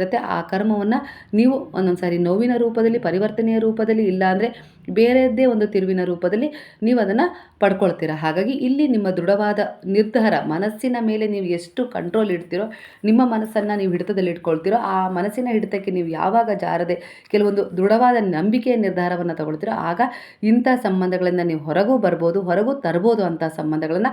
ಆದರೆ ನೀವು ಧೈರ್ಯವಾಗಿರಬೇಕು, ಆ ಪರಿಸ್ಥಿತಿಗಳನ್ನು ನೀವೇ ಸಂಭಾಳಿಸಬೇಕು. ನೀವೇನು ಕಡಿಮೆ ಅಲ್ಲ, ನಿಮ್ಮ ಶಕ್ತಿಗಳೇನು ಕಡಿಮೆ ಅಲ್ಲ, ಭಗವಂತನ ಶಕ್ತಿಗಳೇ ನಿಮ್ಮೊಳಗಿದ್ದಾವೆ. ಅವುಗಳನ್ನು ಯಾವ ರೀತಿ ಜಾಗೃತಾವಸ್ಥೆಗೆ ತರಬೇಕು ಅನ್ನೋದನ್ನು ನೀವೇ ಕಲಿಬೇಕು ಈ ಸಮಯದಲ್ಲಿ ಅನ್ನೋ ರೀತಿಲಿ ಬರ್ತಾ ಇದೆ. ಕೆಲವರ ಎನರ್ಜಿಯ ಪ್ರಕಾರ ನಿಮಗೆ ಮಾತಿಗೂ ಕೋಪ ಬರುತ್ತೆ. ಈ ಕೋಪಕ್ಕೆ ಕಾರಣ ಒಂದು ದುರ್ಬಲತೆ ಅನ್ನೋ ರೀತಿಲಿ, ಅಂದರೆ ನಿಮ್ಮ ಬಗ್ಗೆ ಅವ್ರು ಕಾಳಜಿ ಮಾಡ್ತಾ ಇಲ್ಲ, ಪ್ರೀತಿ ತೋರಿಸ್ತಾ ಇಲ್ಲ, ಬೆಲೆ ಕೊಡ್ತಾ ಇಲ್ಲ, ಗೌರವ ಕೊಡ್ತಾ ಇಲ್ಲ ಅನ್ನುವ ಖಿನ್ನತೆಯಿಂದ ಈ ಕೋಪ ನಿಮ್ಮಲ್ಲಿ ಹೆಚ್ಚಾಗ್ತಾ ಇದೆ. ಆದರೆ ಇದನ್ನು ಅವ್ರು ಕೊಡಬೇಕು ಅನ್ನೋದನ್ನು ನಿರೀಕ್ಷೆ ಮಾಡೋದಕ್ಕಿಂತ ಬದಲು ಇದನ್ನು ನಿಮಗೆ ನೀವೇ ಕೊಟ್ಕೊಂಡಾಗ ಆ ಕೋಪ ತನ್ನಿಂದ ತಾನೇ ಕಡಿಮೆ ಆಗುತ್ತೆ. ಇದಕ್ಕೆ ಉತ್ತಮವಾದ ಪರಿಹಾರ ಅಂದರೆ ಧ್ಯಾನ, ಪ್ರಕೃತಿಯ ಕಡೆ ಒಲವು ತೋರಿಸೋದು, ಪ್ರಾಣಿ ಪಕ್ಷಿಗಳನ್ನು ಪ್ರೀತಿಸೋದಾಗಿರ್ಬೋದು, ಸಾಕೋದಾಗಿರ್ಬೋದು, ಹಾಗೆ ದಯೆ, ಕರುಣೆ, ಪ್ರೇಮದ ಒಂದು ಸೇವೆಯ ಉತ್ಪತ್ತಿಯ ಗುಣಗಳು ನಿಮ್ಮಲ್ಲಿ ಹೆಚ್ಚಾದ ಹಾಗೆ ನಿಮ್ಮನ್ನು ನೀವು ಹೀಲ್ ಮಾಡ್ಕೊಳ್ತೀರಾ. ಹಾಗೆ ನಿಮ್ಮ ಎದುರಿಗಿರುವ ಅಂದರೆ ಅತ್ಯಂತ ಕಷ್ಟ ಇವುಗಳನ್ನು ಸಂಭಾಳಿಸೋದು ಇದು ಅಸಂಭವ, ನನ್ನಿಂದ ಪರಿವರ್ತನೆ ಮಾಡೋಕ್ಕಾಗೋದೇ ಇಲ್ಲ, ಅವ್ರ ಪರಿವರ್ತನೆ ಆಗೋದೇ ಇಲ್ಲ ಅನ್ನೋ ರೀತಿಲಿ ಏನು ನಿಮ್ಮಲ್ಲಿ ಭಯ, ಆತಂಕ ಹುಟ್ಟಿಸಿದಾವಲ್ವ, ಆ ವಿಚಾರಗಳು ತನ್ನಿಂದ ತಾನೇ ಕರಗ್ತಾ ಹೋಗ್ತವೆ. ಅವು ನಿಧಾನವಾಗಿ ಕ್ರಮೇಣ ನಿಮ್ಮ ಒಂದು ವ್ಯಕ್ತಿತ್ವವನ್ನು ನೋಡಿ ಬದಲಾವಣೆಯನ್ನು ನೋಡಿ ಅವರನ್ನು ಬದಲಾಯಿಸ್ಕೊಳ್ತಾರೆ. ಆ ರೀತಿಯಾಗಿ ನಿಮ್ಮನ್ನು ನೀವು ಸಂಭಾಳಿಸ್ಕೊಳ್ಬೇಕು. ಆ ಎದುರಿಗಿರುವ ಪರಿಸ್ಥಿತಿಯನ್ನು ನೀವು ಬದಲಾಯಿಸಬೇಕು ಅಂದರೆ ಮೊದಲು ನಿಮ್ಮಲ್ಲಿ ಆತ್ಮವಿಶ್ವಾಸ ಹೆಚ್ಚಾಗಿರಬೇಕು, ಕುಗ್ಗಬಾರ್ದು. ಇಲ್ಲಿ ನಿಮ್ಮ ಸಹಾಯಕ್ಕೆ ಯಾರೂ ಇಲ್ಲ, ಬೆಂಬಲಕ್ಕೆ ಯಾರೂ ಇಲ್ಲ, ಯಾರ ಹತ್ರ ಹೇಳ್ಕೊಳ್ಳೋದು ಸಮಸ್ಯೆನ ಯಾರ ಹತ್ರ ಹೇಳ್ಕೊಳ್ಳೋದು ಅನ್ನೋ ರೀತಿಯಲ್ಲಿ ಆತಂಕ ಹೊಂದೋದಕ್ಕಿಂತ ಈ ಸಮಸ್ಯೆನ ಯಾರ ಹತ್ರನೂ ಹೇಳ್ಕೊಳ್ಳದೇ ಇರೋದೇ ಒಳ್ಳೆಯದು.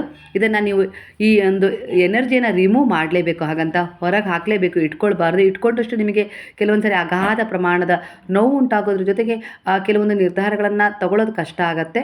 ಹಾಗಾಗಿ ಈ ವಿಚಾರಗಳಲ್ಲಿ ನೀವು ನಂಬಿದ ದೈವಶಕ್ತಿ, ಗುರುವಿನ ಶಕ್ತಿಯ ಶರಣದಲ್ಲಿ ನೀವು ಅವುಗಳನ್ನು ಇಟ್ಟಾಗ ನಿಮ್ಮ ಮನಸ್ಸು ಹಗುರವಾಗೋದ್ರ ಜೊತೆಗೆ ಆ ಎನರ್ಜಿಯನ್ನು ಅವರ ಪಾದಗಳಲ್ಲಿ ನೀವು ಶಿಫ್ಟ್ ಮಾಡ್ತೀರ. ಆಗ ಅದರ ಸಂಪೂರ್ಣ ಭಾರವನ್ನು ಅವ್ರು ತಗೊಳ್ತಾರೆ.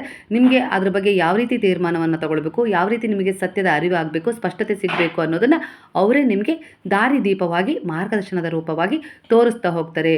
ಆ ಕತ್ತಲೆ ತುಂಬಿದ ನಿಮ್ಮ ಬದುಕಿಗೆ ಒಂದು ಬೆಳಕು ಖಂಡಿತವಾಗಿಯೂ ಆ ಗುರುವು, ನೀವು ನಂಬಿದ ದೈವಶಕ್ತಿ ನೀಡ್ತಾರೆ.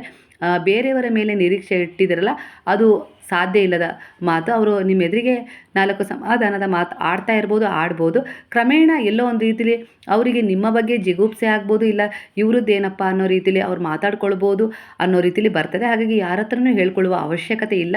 ಎಂಥದ್ದೇ ನಿಮಗೆ ಆಪ್ತ ಮಿತ್ರ ಅವ್ರ ಹತ್ರ ಹೇಳ್ಕೊಳ್ಳೋದ್ರಿಂದ ಆ ಎನರ್ಜಿ ರಿಮೂವ್ ಆಗುತ್ತೆ ಅಂತ ಹೇಳಿ ನೀವು ಅಂದ್ಕೊಂಡ್ರೆ ಅವರ ಪರಿಶುದ್ಧವಾಗಿರಬೇಕಾಗತ್ತೆ. ಅವ್ರ ಹತ್ರ ನಿಮಗೆ ಆ ವಿಚಾರವನ್ನು ಹೇಳ್ಕೊಂಡಾಗ ಮನಸ್ಸಿಗೆ ಸಮಾಧಾನ ಆಗುತ್ತೆ, ಸಂತೋಷ ಸಿಗುತ್ತೆ, ತೃಪ್ತಿ ಸಿಗುತ್ತೆ, ಅಲ್ಲೊಂದು ಸಮಸ್ಯೆಗೆ ಪರಿಹಾರ ಸಿಗುತ್ತೆ ಅಂತ ಹೇಳಿ ಭರವಸೆ ಮೂಡಿದಾಗ ಮಾತ್ರ ನೀವು ಹೇಳ್ಕೊಂಡಿರುವ ವ್ಯಕ್ತಿ ಉತ್ತಮ ಅಂಥೇಳಿ ನೀವು ಅಂದ್ಕೊಳ್ಳಿ. ಇಲ್ಲ ಅಂದರೆ ಅಲ್ಲೇನಾದರೂ ನಿಮಗೆ ಕಸಿವಿಸಿ ಆಗ್ತಾಯಿದೆ, ಇಲ್ಲ ಭಯ ಆಗ್ತಾಯಿದೆ, ಆತಂಕ ಆಗ್ತಿದೆ, ಇವರು ನಾನು ಹೇಳಿರುವ ಒಂದು ವಿಚಾರವನ್ನು ಯಾರ ಹತ್ರನಾದ್ರು ಹೇಳಿಬಿಡ್ತಾರೆ ಅಂತೇಳಿ ನಿಮಗೆ ಅನಿಸ್ತಾ ಇದೆ ಅಂದರೆ ಖಂಡಿತವಾಗಿಯೂ ನೀವು ನಿಮ್ಮ ಸ್ವಂತ ವಿಚಾರವನ್ನು ಹೇಳ್ಕೊಳ್ಳೋಕ್ಕೆ ಆಯ್ಕೆ ಮಾಡ್ಕೊಂಡಿರುವ ವ್ಯಕ್ತಿ ಒಳ್ಳೆಯವರಲ್ಲ. ಇವತ್ತಲ್ಲ ನಾಳೆ ಅವರು ಆ ವಿಚಾರವನ್ನು ಮೂರನೆಯವರ ಹತ್ರ ಹೇಳ್ಬೋದು, ಬೇರೆಯವ್ರ ಹತ್ರ ಹೇಳ್ಬೋದು. ಅದರಿಂದ ನಿಮಗೆ ಇನ್ನಷ್ಟು ಹರ್ಟ್ ಆಗಿ ಈಗಿರುವ ಸಮಸ್ಯೆಗಳಿಗಿಂತ ಇನ್ನೂ ಸಮಸ್ಯೆಗಳು ಹೆಚ್ಚಾಗ್ಬೋದು ಅನ್ನೋ ರೀತಿಲಿ ನೀವೇ ಕೆಲವೊಂದು ವಿಚಾರಗಳನ್ನ ಕಾಣಬೇಕು. ಯಾಕಂದರೆ ನಿಮ್ಮಲ್ಲಿ ಅಂಥ ಶಕ್ತಿ ಇದೆ, ಅದನ್ನು ನೀವು ಗುರುತಿಸ್ಬೇಕು. ಕೆಲವೊಂದು ಸಾರಿ ಆತಂಕ, ಭಯ, ಏನು ತೀರ್ಮಾನ ಮಾಡಬೇಕು ಅನ್ನೋ ಇದರಲ್ಲಿ ಗಡಿಬಿಡಿಯಲ್ಲಿ ನೀವು ಒಂದೊಂದು ಸಾರಿ ನಿಮ್ಮ ಶಕ್ತಿಗಳನ್ನು ಗುರುತಿಸದೆ ಹೋಗ್ತೀರಾ. ಹಾಗಾಗಿ ಮೌನಕ್ಕೆ ಶರಣಾಗಿ ನೀವು ಒಬ್ಬರೇ ಕೊಳ್ತಾಗ ಗುರುವಿನ ಹತ್ರ ಎಲ್ಲ ವಿಚಾರವನ್ನು ಹೇಳ್ಕೊಳ್ಳಿ. ಅವರು ನಿಮಗೆ ಒಂದು ಶಕ್ತಿಯೇ, ಅವರು ನಿಮ್ಮ ಎದುರಿಗಿರುವ ಒಂದು ಅದ್ಭುತವಾದ ಶಕ್ತಿಯಾಗಿದ್ದಾರೆ ಅಲ್ವಾ. ಆ ಶಕ್ತಿ ಹತ್ರ ನಿಮ್ಮ ಎಲ್ಲ ರೀತಿಯ ಒಂದು ವಿಚಾರಗಳನ್ನು ಹೇಳ್ಕೊಂಡಾಗ ನಂಬಿಕೆ ಇಟ್ಟು ಆ ಶಕ್ತಿ ನಿಮಗೆ ಪ್ರತಿಸ್ಪಂದಿಸಿದ ಅನುಭವ ನಿಮಗಾಗಿದೆ. ಹಾಗಾಗಿ ಎಂಥದ್ದೇ ಒಂದು ಸಮಸ್ಯೆ, ಒತ್ತಡ ನಿಮ್ಮನ್ನು ಕಾಡ್ತಾ ಇದೆ ಅಂದ್ರೆ ಕೂಡ ಆ ಶಕ್ತಿಯನ್ನು ನೀವು ಕಡೆಗಣಿಸಬೇಡಿ, ಮರಿಬೇಡಿ, ಸಂದೇಹ ಪಡಬೇಡಿ. ಅದೇ ಶಕ್ತಿ ಹತ್ರನೇ ನಿಮ್ಮ ವಿಚಾರಗಳನ್ನು ನೀವು ಹೇಳ್ಕೊಳ್ಳಿ. ಖಂಡಿತ ಆ ಗುರುವು ದಯಾಮಯ, ಕರುಣಾಮಯ, ಪ್ರೇಮಮಯ ಆಗಿದ್ದಾರೆ. ಅವರು ನಿಮಗೆ ಎಲ್ಲ ರೀತಿಯಲ್ಲೂ ಸಹಕರಿಸ್ತಾರೆ, ಮಾರ್ಗದರ್ಶನ ಮಾಡ್ತಾರೆ, ನಿಮ್ಮನ್ನು ಹೀಲ್ ಮಾಡ್ತಾರೆ. ನಿಮ್ಮೊಳಗಿಂದಲೇ ನಿಮಗೆ ಕಾರ್ಯನಿರ್ವಹಿಸಿ ಅವರು ನಿಮಗೆ ಬಲ ತುಂಬುತ್ತಾರೆ. ಯಾಕಂದರೆ ಅವರು ಗುರುವಾಗಿದ್ದಾರೆ ಅನ್ನೋ ರೀತಿಯಲ್ಲಿ ಬರ್ತಾ ಇದೆ. ನಿಮ್ಮ ನಂಬಿಕೆಗೆ ಅನುಸಾರವಾಗಿ ನೀವು ಯಾವ ದೈವಶಕ್ತಿಗಳಲ್ಲಿ ಗುರುವಿನಲ್ಲಿ ಶರಣಾಗಿದ್ದಾರೋ ಅವರಿಂದ ನಿಮಗೆ ಸಹಾಯ ಹಸ್ತ ಸಿಗ್ತಾನೇ ಇರುತ್ತೆ. ಆದರೆ ಅದು ಅನುಭವ ನಿಮಗೆ ಕೆಲವೊಂದು ಸಾರಿ ಆಗೋದಿಲ್ಲ ಅಂಥೇಳಿ ನಿಮಗೆ ಅನ್ನಿಸ್ತಾ ಇರ್ಬೋದು.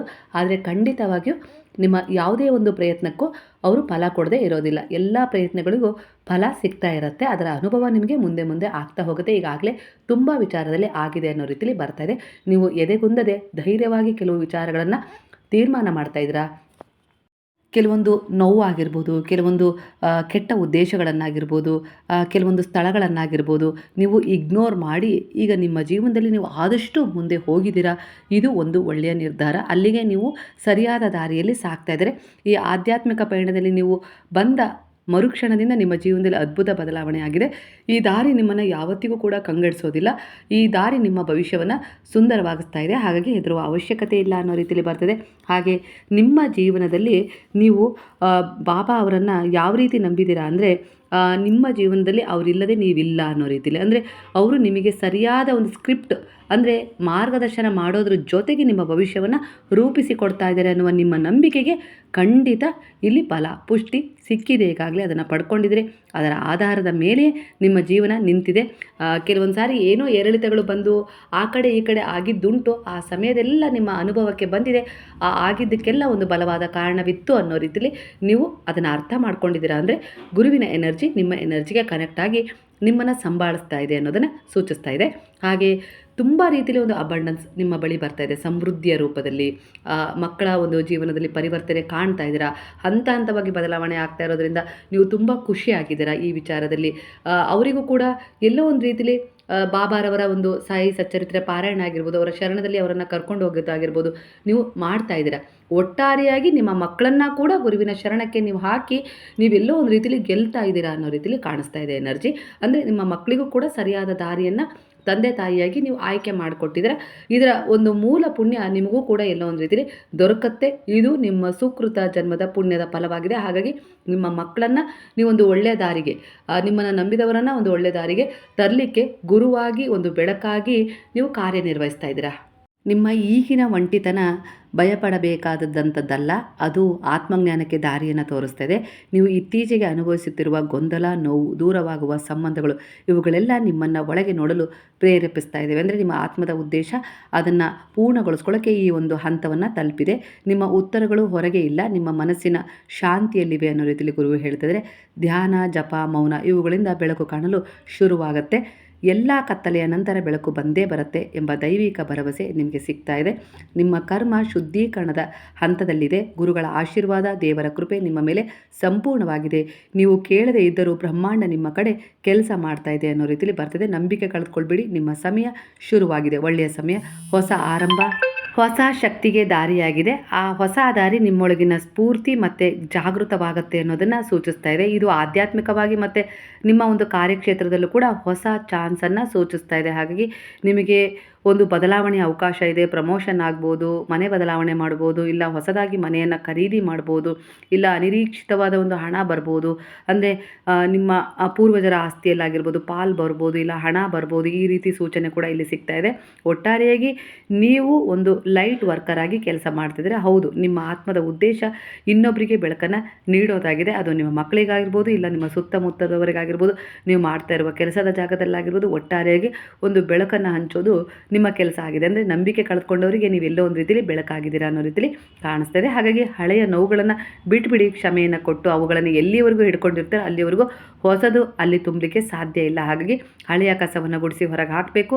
ಆಗಲೇ ನಿಮ್ಮ ಜೀವನದಲ್ಲಿ ಒಂದು ಒಳ್ಳೆಯದು ಆ ಜಾಗದಲ್ಲಿ ತುಂಬಿಕೊಳ್ಳೋಕ್ಕೆ ಸಾಧ್ಯ ಅನ್ನೋ ರೀತಿಯಲ್ಲಿ ಬರ್ತದೆ. ಆತ್ಮದ ಮೇಲೆ ನಂಬಿಕೆ ಇಡಿ, ಯಾಕಂದರೆ ಆತ್ಮದ ವಾಸ ನೀವು ನಂಬಿದ ಗುರುವು ಭಗವಂತನಾಗಿದ್ದಾರೆ.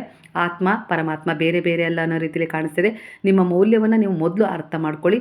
ನಾನು ಬೆಳಕು ಎಂದು ಪ್ರತಿದಿನ ನೀವು ಹೇಳ್ಕೊಳ್ಳಿ. ಖಂಡಿತ ನಾನು ಇನ್ನೊಬ್ಬರಿಗೂ ಬೆಳಕಾಗ್ತೀನಿ. ನನ್ನ ಜೀವನದಲ್ಲೂ ಅದಕ್ಕೆ ಏನು ಪ್ರತಿಯಾಗಿ ಸಿಗಬೇಕೋ ಅದು ತಾನಾಗಿಯೇ ಸಿಗ್ತಾ ಹೋಗುತ್ತೆ. ನನ್ನ ಕರ್ಮವನ್ನು ನಾನು ಮಾಡೋಣ ಅನ್ನೋ ರೀತಿಯಲ್ಲಿ ನಿಮ್ಮ ವಿಶ್ವಾಸ ಏನಿದೆ ಅದಕ್ಕೆ ತಕ್ಕ ಹಾಗೆ ಪ್ರತಿಫಲ ನಿಮ್ಮ ಜೀವನದಲ್ಲಿ ಸಿಗ್ತಾ ಹೋಗುತ್ತೆ. ಏಂಜಲ್ಸ್ ಗೈಡೆನ್ಸ್ ಆಗಿರ್ಬೋದು ಮತ್ತು ಕರ್ಮ ಕ್ಲಿಯರಿಂಗ್ ಆಗಿರ್ಬೋದು ಒಂದೇ ಸಮಯದಲ್ಲಿ ನಿಮ್ಮ ಜೀವನದಲ್ಲಿ ನಡೀತಾ ಇದೆ. ಇದು ವಿಶ್ ಫುಲ್ಫಿಲ್ಮೆಂಟ್ ಕಾರ್ಡ್ ಆಗಿದೆ. ನೀವು ಹೃದಯದಿಂದ ಬಯಸಿರುವ ಪ್ರೀತಿ ಸಿಗುವ ಸಾಧ್ಯತೆ ಹೆಚ್ಚಿದೆ ಅನ್ನೋ ರೀತಿಯಲ್ಲಿ ಅವರು ನಿಮ್ಮ ಎನರ್ಜಿಗೆ ಕನೆಕ್ಟ್ ಆಗ್ತಾರೆ. ನಿಮ್ಮ ಪ್ರಾರ್ಥನೆ, ನೀವು ಅವ್ರ ಬಗ್ಗೆ ಇಟ್ಟಿರುವ ಪ್ರೀತಿ, ಗೌರವ, ವಿಶೇಷವಾದ ಒಂದು ಭಾವ ಖಂಡಿತವಾಗಿಯೂ ಅವರನ್ನು ನಿಮ್ಮ ಕಡೆ ಸೆಳೆಯುತ್ತೆ. ಪ್ರೀತಿಯ ವಿಚಾರದಲ್ಲಿ ಗಂಡ ಹೆಂಡತಿಯ ಪ್ರೀತಿ, ತಾಯಿ ಮಕ್ಕಳ ಪ್ರೀತಿ ಆಗಿರ್ಬೋದು, ಅಣ್ಣ ತಂಗಿ, ಹಾಗೆ ಪ್ರೇಮಿಗಳ ಪ್ರೀತಿ ಆಗಿರ್ಬೋದು, ಈ ರೀತಿಯಲ್ಲಿ ಇಲ್ಲಿ ಎನರ್ಜಿ ಕನೆಕ್ಟ್ ಆಗ್ತದೆ. ಹಳೆಯ ನೋವು ನಿಧಾನವಾಗಿ ನಿಮ್ಮ ಜೀವನದಲ್ಲಿ ಮುಗಿತಾ ಇದೆ. ಭರವಸೆಯೊಂದಿಗೆ ಹೊಸದೊಂದು ತೀರ್ಮಾನವನ್ನು ತಗೊಂಡಿದ್ದೀರಾ. ಅದು ಒಂದು ಓದುವ ವಿಚಾರದಲ್ಲಾಗಿರ್ಬೋದು, ಇಲ್ಲ ಯಾವುದೋ ಒಂದು ಹೊಸ ಕೆಲಸವನ್ನು ಹುಡ್ಕೊಳ್ಳೋದಾಗಿರ್ಬೋದು. ಒಟ್ಟಾರೆಯಾಗಿ ಈಗ ನಿಮ್ಮ ಮನಸ್ಸು ಹಿಂದೆ ಯಾವುದ್ಯಾವುದಕ್ಕೂ ವಿನಾಕಾರಣ ಹಂಬಲಿಸಿ ಕೊರಗಿತ್ತು ಸೊರಗಿತ್ತು. ಆದರೆ ಈಗ ನಿಮ್ಮ ಮನಸ್ಸು ಹೊಸದೊಂದು ಆವಿಷ್ಕಾರದ ಕಡೆ ಹೊರಟಿದೆ. ಏನಾದರೂ ನಾನು ಸಾಧನೆ ಮಾಡಬೇಕು, ನನ್ನ ಮೌಲ್ಯವನ್ನು ನಾನು ಅರ್ಥ ಮಾಡ್ಕೊಳ್ಬೇಕು, ನಾನು ಕೂಡ ಒಂದು ಸಾರ್ಥಕ ಜೀವನವನ್ನು ಕಂಡುಕೊಳ್ಬೇಕು ಅನ್ನೋ ರೀತಿಯಲ್ಲಿ ಈಗ ಹುಡುಕಾಟವನ್ನು ಮಾಡ್ತಾ ಇದೆ. ಒಟ್ಟಾರೆಯಾಗಿ ಒಂದು ಹಳೆಯ ಅಧ್ಯಾಯವನ್ನು, ನೋವಿನ ಅಧ್ಯಾಯವನ್ನು ಮುಗಿಸಿ ಹೊಸ ಅಧ್ಯಾಯಕ್ಕೆ ಕಾಲಿಡ್ತಿದ್ರೆ ಇದು ನಿಮ್ಮ ಆತ್ಮದ ಉದ್ದೇಶವಾಗಿತ್ತು. ಹಾಗಾಗಿ ಆ ನೋವು ಸಿಕ್ಕಿದೆ. ಆ ನೋವು ಸಿಕ್ಕಿದೆ ಅಂದರೆ ಅದಕ್ಕೆ ಒಂದು ಕಾರಣವಿತ್ತು. ಯಾಕಂದರೆ ನಿಮ್ಮೊಳಗೆ ಒಂದು ಅಗಾಧವಾದ ಶಕ್ತಿ ಇತ್ತು. ಅದನ್ನು ಹೊರಹೊಮ್ಮಿಸ್ಲಿಕ್ಕೆ ನೀವು ಕಡೆಗಣಿಸಿದರೆ ಅವರ ಒಂದು ವಿಚಾರದಲ್ಲಿ ನೀವು ನಿಮ್ಮನ್ನು ಮುಳುಗಿಸಿ ಬಿಟ್ಟಿರೋದ್ರಿಂದ ನಿಮ್ಮ ಆತ್ಮದ ಉದ್ದೇಶವನ್ನು ಮರ್ತಿದ್ರೆ. ಹಾಗಾಗಿ ಇಲ್ಲಿ ನಿಮ್ಮ ಆತ್ಮದ ಉದ್ದೇಶ ಏನಿದೆಯೋ ಅದು ಪೂರೈಕೆ ಆಗಬೇಕಾಯ್ತು. ಹಾಗಾಗಿ ಆ ಕೆಲವೊಂದು ಸಾರಿ ಪ್ರೀತಿಯ ವಿಚಾರದಲ್ಲಿ ಅಡೆತಡೆ, ಇಲ್ಲ ಯಾರೋ ಬಿಟ್ಟು ಹೋಗಿದ್ದಾಗಿರ್ಬೋದು, ಇಲ್ಲ ನೋವು ಕೊಟ್ಟಿದ್ದಾಗಿರ್ಬೋದು, ಗಂಡ ಹೆಂಡತಿ ಸಂಬಂಧದಲ್ಲಿ ವಿರಸ ಆಗಿರ್ಬೋದು, ಈ ರೀತಿಯಾಗಿ ಮೂಡಿ ನಿಮ್ಮ ಒಂದು ಆತ್ಮದ ಉದ್ದೇಶವನ್ನು ಇಲ್ಲಿ ಜಾಗೃತಗೊಳಿಸಿದೆ ಅನ್ನೋ ರೀತಿಯಲ್ಲಿ ಬರ್ತಾ ಇದೆ. ನೀವು ಗೆಲ್ತೀರಾ. ಸ್ವಲ್ಪ ಅಹಂಕಾರವನ್ನು ದೂರವಿಟ್ಟು ಕೃತಜ್ಞತೆಯ ಭಾವದಿಂದ ವರ್ತಿಸಿ ಅನ್ನೋ ರೀತಿಯಲ್ಲಿ ಬರ್ತದೆ. ಕುಟುಂಬದ ಆಶೀರ್ವಾದ, ಬೆಂಬಲ ಕೂಡ ನಿಮಗೆ ಇದೆ. ಹಾಗೆ ದೀರ್ಘಕಾಲದ ಒಂದು ಬಂಧ ಹತ್ತಿರವಾಗುತ್ತೆ. ಆರ್ಥಿಕ ಭದ್ರತೆ ಇರುವ ಸಂಬಂಧ ನಿಮ್ಮ ಜೀವನದಲ್ಲಿ ಮತ್ತೆ ಬರುತ್ತೆ. ಮದುವೆ ಯೋಗ ಬಲವಾಗಿದೆ. ವಿಳಂಬ ಆದರೂ ಅಂದರೆ ಸ್ವಲ್ಪ ತಡವಾದರೂ ಕೂಡ ಅದು ರದ್ದಾಗೋದಿಲ್ಲ. ಖಂಡಿತ ಇದು ಒಂದು ದೈವಿಕ ಸಮಯ. ಹಾಗಾಗಿ ನಿಮ್ಮ ಜೀವನದಲ್ಲಿ ಮದುವೆ ಯೋಗ ಬಲವಾಗಿದೆ. ಅದು ಗುರುವಿನ ಜೊತೆ ಇರೋದ್ರಿಂದ ನೀವು ಇನ್ನೂ ಬಲ ಹೆಚ್ಚಿದೆ ಅನ್ನೋ ರೀತಿಯಲ್ಲಿ ಬರ್ತದೆ. ನಿಮ್ಮ ಬಯಕೆ ಆದಷ್ಟು ಬೇಗನೆ ಈಡೇರುತ್ತೆ. ಇದು ಹಾರ್ಡ್ ವರ್ಕ್ ಮತ್ತು ಸ್ಕಿಲ್ ಡೆವಲಪ್ಮೆಂಟ್ ಕಾರ್ಡ್ ಆಗಿದೆ. ಹಾಗಾಗಿ ನೀವು ಮಾಡುತ್ತಿರುವ ಪರಿಶ್ರಮ ಫಲ ಕೊಡ್ತದೆ. ಹೊಸ ಕೆಲಸ ಅಥವಾ ಪ್ರಮೋಷನ್ ಸಾಧ್ಯ ಅನ್ನೋ ರೀತಿಯಲ್ಲಿ ಮತ್ತೊಮ್ಮೆ ಬರ್ತದೆ. ಕಾರಣವಿಲ್ಲದೆ ಏನೂ ನಡೆಯೋದಿಲ್ಲ. ಹಾಗಾಗಿ ಬಲವಾದ ನಂಬಿಕೆಯೊಂದಿಗೆ ಬರುವ ಸಮಸ್ಯೆಗಳನ್ನು, ಬರುವ ಸಂತೋಷವನ್ನು ಸಮಾನವಾಗಿ ಸ್ವೀಕರಿಸ್ತಾ ನೀವು ಅವುಗಳನ್ನು ಸಂಭಾಳಿಸ್ತಾ ಸಮಾಧಾನವಾಗಿ ಮುಂದುವರೆದ್ರೆ ಖಂಡಿತವಾಗಿ ನಿಮ್ಮ ಜೀವನದಲ್ಲಿ ಒಂದು ಮನಸ್ಸಿನ ಬಯಕೆ ಶೀಘ್ರದಲ್ಲೇ ಪೂರ್ಣಗೊಳ್ಳುತ್ತೆ ಅನ್ನೋ ರೀತಿಯಲ್ಲಿ ನಿಮ್ಮಲ್ಲಿ ಯಾವುದಾದ್ರೂ ಒಂದು ಕಲೆ ಇದೆ ಅಂದರೆ ಅದನ್ನು ಹೊರಹೊಮ್ಮಿಸ್ತೀರಾ. ಹಾಗೆ ಸೇವಾ ಕ್ಷೇತ್ರದಲ್ಲೂ ಕೂಡ ಬೆಳವಣಿಗೆ ಉಂಟಾಗುತ್ತೆ. ಹಾಗೆ ನೀವು ಬಾಬಾರವರ ಮಂದಿರದಲ್ಲಾಗಿರ್ಬೋದು, ಇಲ್ಲ ಎಲ್ಲೋ ಒಂದು ಹತ್ರ ಸೇವೆ ನಡೀತಾ ಇದೆ ಅಂದರೆ ಅಲ್ಲಿ ಹೋಗಿ ನಿಮ್ಮ ಕೈಲಾದ ಒಂದು ಸೇವೆಯನ್ನು ಮಾಡುವಂಥ ಮನೋಭಾವ ನಿಮ್ಮಲ್ಲಿ ಇದೆ. ಇದು ಕೂಡ ನಿಮ್ಮಲ್ಲಿರುವ ಅನೇಕ ರೀತಿಯ ದೋಷಗಳನ್ನು ಹೊರಹಾಕಲಿಕ್ಕೆ ಈ ಒಂದು ಕಾರ್ಯವನ್ನು ಬಾಬಾ ಮಾಡಿಸ್ತಾ ಇದ್ದಾರೆ. ಹಾಗೆ ನಿಮಗೆ ಒಂದು ಉನ್ನತವಾದದ್ದನ್ನು ನೀಡಲಿಕ್ಕೆ, ಹಾಗೆ ನಿಮ್ಮಲ್ಲಿರುವ ಒಂದು ಅಹಮ್ಮನ್ನು ದೂರ ಮಾಡಲಿಕ್ಕೂ ಕೂಡ, ದೂರ ಮಾಡ್ಕೊಳ್ಳೋಕ್ಕೂ, ನನ್ನದೇನಿಲ್ಲ ಇಲ್ಲಿ ಭಗವಂತನದ್ದೇ ಎಲ್ಲ ಅನ್ನೋ ರೀತಿಯಲ್ಲಿ ನೀವು ಅರ್ಥ ಮಾಡ್ಕೊಳ್ಳೋಕ್ಕೂ ಕೂಡ ಇದು ನಿಮ್ಮಿಂದ ನಡೀತಾ ಇದೆ ಅನ್ನೋ ರೀತಿಯಲ್ಲಿ ಈ ಸೇವೆ ಬರ್ತಾ ಇದೆ. ನಿಮ್ಮ ಶ್ರಮ ವ್ಯರ್ಥ ಆಗ್ತಾ ಇಲ್ಲ. ಗಮನವನ್ನು ಕೇಂದ್ರೀಕರಿಸ್ತಾ ಹೋಗಿ. ಅತಿಯಾದ ಅಟ್ಯಾಚ್ಮೆಂಟ್ ಟಾಕ್ಸಿಕ್ ಎನರ್ಜಿಯನ್ನು ಸೂಚಿಸ್ತಾ ಇದೆ. ಹಳೆಯ ಕರ್ಮ ಬಂಧನಗಳು ಮುರಿತವೆ. ನೆಗೆಟಿವ್ ಸಂಬಂಧದಿಂದ ಬಿಡುಗಡೆಯನ್ನು ಹೊಂದುತ್ತೀರಾ. ಆಸಕ್ತಿ ಅಥವಾ ಕೆಲವು ಭಯದಿಂದ ಹೊರಬರುವ ಸಮಯ ಹೆಚ್ಚಿದೆ. ಹಾಗೆ ಎಚ್ಚರಿಕೆ, ಅತಿಯಾದ ಅಟ್ಯಾಚ್ಮೆಂಟ್ ಅಥವಾ ಸಂಶಯವನ್ನು ನೀವು ಬಿಟ್ಟುಬಿಡಬೇಕು. ಹಾಗೆ ಇಲ್ಲಿ ಕಟ್ ಮತ್ತು clear, cancel, all past karmic cards ಬರ್ತಾ ಇರೋದ್ರಿಂದ ದೈವಿಕ ಸಹಾಯ ನಿಮ್ಮ ಜೊತೆ ಇದೆ. ನೀವು ಈಗ ಒಬ್ಬರಲ್ಲ, ಕಾಣದ ರೀತಿ ಮಿರಾಕಲ್ಸ್ ನಡೀತಾ ಇದ್ದಾವೆ. ನಿಮ್ಮ ಆತ್ಮಶಕ್ತಿಯ ಮೇಲೆ ನಂಬಿಕೆ ಇಡಿ. ನೀವು ನಂಬಿದ ಗುರುವು ಯಾವತ್ತಿಗೂ ಕೂಡ ನಿಮ್ಮನ್ನು ಕೈ ಬಿಟ್ಟಿಲ್ಲ. ಹಾಗೆ ನಿಮ್ಮ ಪೂರ್ವಜರ ಸಹಾಯ ಕೂಡ ಇಲ್ಲಿ ನಿಮಗೆ ಸಿಗ್ತಾ ಇದೆ. ಹಾಗೆ ಕೆಲವೊಂದು ವಿಚಾರದಲ್ಲಿ ಡಿಲೇ ಆಗ್ತಾ ಇದೆ ಅಂದರೆ ಅದಕ್ಕೊಂದು ಕರ್ಮ ಕಾರಣ ಅನ್ನೋ ರೀತಿಯಲ್ಲಿ ಬರ್ತದೆ. ಆದರೆ ನಿಮ್ಮ ದಿನನಿತ್ಯದ ಒಂದು ಒಳ್ಳೆಯ ಉದ್ದೇಶದ ಕರ್ಮ ಅದಕ್ಕೆ ಕನೆಕ್ಟ್ ಆಗಿ ಆ ಒಂದು ಕರ್ಮದಲ್ಲಿರುವ ಒಂದು ಬ್ಲಾಕೇಜ್ಗಳನ್ನು ರಿಮೂವ್ ಮಾಡ್ತಾ ಇರೋದ್ರಿಂದ ನಂಬಿಕೆ ಇಡಿ, ಮಿರಾಕಲ್ ನಿಮ್ಮ ದಾರಿಗೆ ಬರ್ತಾ ಇದ್ದಾವೆ. ಇವತ್ತಿನ ರೀಡಿಂಗ್ನ ಮಾಹಿತಿ ನಿಮ್ಮ ಜೀವನಕ್ಕೆ ಹತ್ತಿರವಾಗಿದ್ದರೆ ಕೃತಜ್ಞತಾಪೂರ್ವಕವಾಗಿ ಸಾಯಿರಾಮ್ ಅಂತೇಳಿ ಕಮೆಂಟ್ ಮಾಡೋದನ್ನು ಮರಿಬೇಡಿ. ಹಾಗೆ ಹೀಗೆಲ್ಲರೂ ಸೇರಿ ಹೇಳೋಣ, ಹರೇ ರಾಮ ರಾಮ ರಾಮ ಹರೇ ಹರೇ, ಹರೇ ಕೃಷ್ಣ ಕೃಷ್ಣ ಕೃಷ್ಣ ಹರೇ ಹರೇ, ಹರೇ ಸಾಯಿ ಸಾಯಿ ಸಾಯಿ ಹರೇ ಹರೇ, ಹರೇ ಬಾಬಾ ಬಾಬಾ ಬಾಬಾ ಹರೇ ಹರೇ, ಹರೇ ದತ್ತ ದತ್ತ ದತ್ತ ಹರೇ ಹರೇ.